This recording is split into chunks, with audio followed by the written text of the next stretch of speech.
Tabi pun, selamat pagi. Pemirsa Berita Lampung kembali hadir menjumpai Anda. Bersama saya, Iin Hermayani. Sejumlah berita aktual dan beberapa informasi menarik lainnya telah kami siapkan untuk Anda. Berikut berita utama hari ini.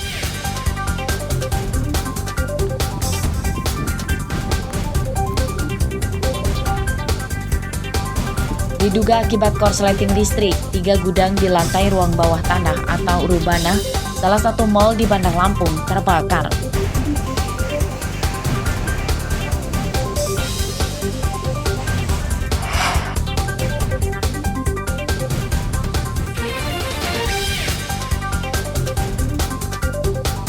Seorang petani di Waikanan tewas diduga dibunuh anaknya.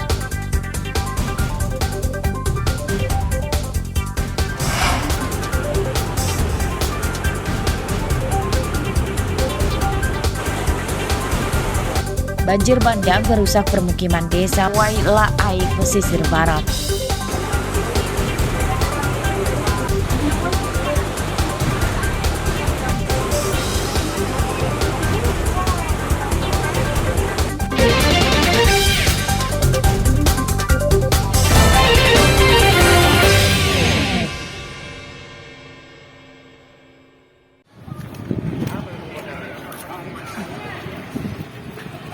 Kepulan asap hitam ini berasal dari kebakaran Rubana atau ruang bawah tanah salah satu mal di Jalan Yosudarso, Teluk Betung, Kecamatan Bumi Waras, Bandar Lampung, Selasa siang. Kebakaran memicu kepanikan pengunjung dan pegawai mal sehingga mereka berhamburan keluar gedung. Api membakar gudang yang berada di Rubana. Menurut pihak mal, api muncul pertama kali dari gudang perabotan keramik dan menjalar ke gudang bahan makanan supermarket dan restoran. Akibat kebakaran ini, aktivitas perbelanjaan di mal dihentikan sementara hingga waktu yang belum ditentukan, sebab banyak stok dagangan di gudang yang rusak akibat kebakaran ini. Ini juga adalah asap itu saat ini dari gudang yang masih dari perabotan keramik untuk restoran. Nah, tentu kita sudah hubungi dengan pihak damkar untuk dapat menyediakan bantuan segera memadamkannya. Ya, seperti itu ya. Ini gudang apa nih sih Pak? F&B, restoran. Kalau dugaan kerugian berapa Pak? Saat ini kita belum tahu karena isinya kan milik restoran masing-masing ya. Kita belum tahu dia punya dugaannya berapa. 7 mobil pemadam dikerahkan ke lokasi. 4 diantaranya milik Dinas Damkar Bandar Lampung dan 3 milik perusahaan swasta. Api padam sekitar setengah jam setelah petugas damkar datang. Unit mobilnya 7 unit. 7 unit. Ya, 7 unit itu yang 4 dari Dinas Pemadam Kebakaran dan Penyelamatan Kota Bandar Lampung, kemudian yang 3 dari bantuan dari CV Bumi Waras. Personil Pak? Untuk personil itu dari kami itu sebanyak 20 orang. Kemudian dari Bumi Waras itu 12 orang. Penyebab kebakaran diduga korsleting listrik. Kebakaran tidak merenggut korban jiwa, namun kerugian ditaksir mencapai ratusan juta rupiah. Jeffrey Arifin melaporkan dari Bandar Lampung.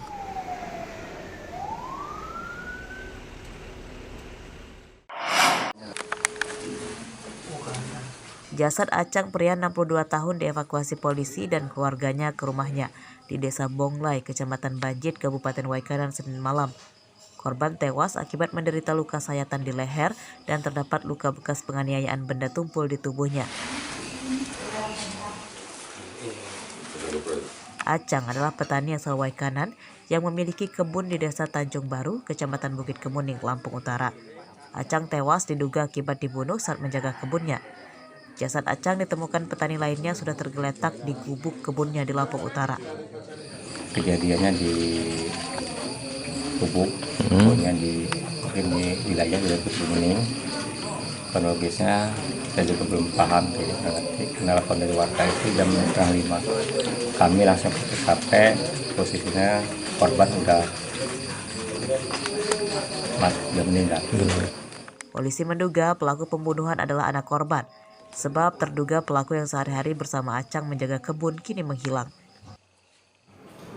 Sampai saat ini dugaan kita mengarah kepada anak korban, dan sampai saat ini juga belum ditemukan dan belum diketahui keberadaannya, namun masih di seputaran kebun-kebun di wilayah Bukit Kemuning. Terduga pelaku ini adalah anak kandung daripada korban sendiri. Polisi menyita barang bukti perlengkapan pertanian yang terdapat bercak darah dari TKP Kebun Acang.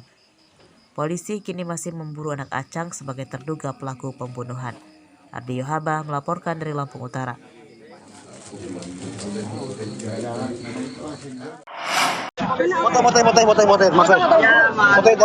Seorang pria nyaris tewas dihakimi massa karena terpergok mencuri motor di Kelurahan Bumi Waras, Kecamatan Teluk Betung Selatan, Bandar Lampung, Senin malam.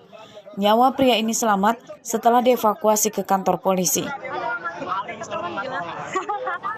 Tersangka ditahan di Polsek Teluk Betung Selatan, Bandar Lampung, Selasa siang.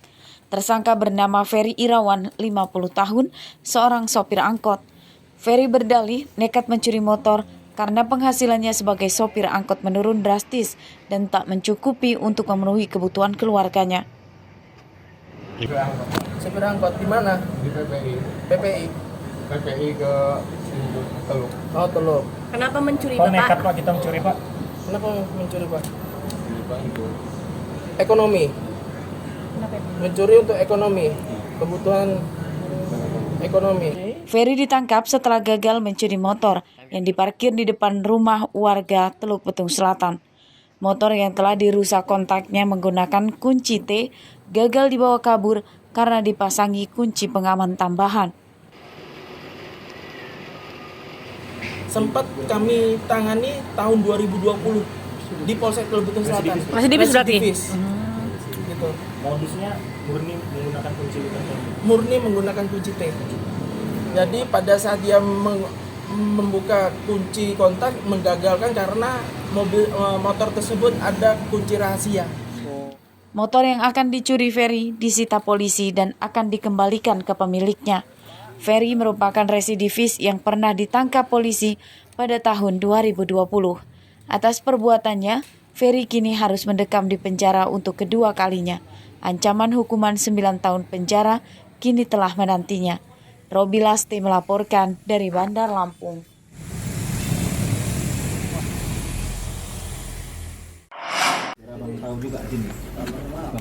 Dua pengedar narkoba di Desa Umbul Buah, Kecamatan Kota Agung, Tanggamus, ditangkap polisi Selasa pagi. Tersangka bernama Adi Saputra, 26 tahun, dan Apriansyah alias Yan Gogo. Dari rumah tersangka Adi Saputra, polisi menyita 10 bungkus sabu-sabu siap edar. Adi dan Apriansyah ditangkap saat memecah sabu-sabu dari paket besar ke paket kecil-kecil. Keduanya telah menjalani bisnis haram ini lebih dari setengah tahun. Sabu-sabu dipasok oleh seorang bandar besar asal Talang Padang, Tanggamus yang kini masih buron. Dari Andi Talang Padang. Talang Padang. Berapa banyak yang di itu? Itu 10 bungkus, Pak. Beli apa gimana? Enggak, dia nitip, Pak. Nitip untuk diapain? Nitip katanya, kalau ada yang beli, dua kasih katanya.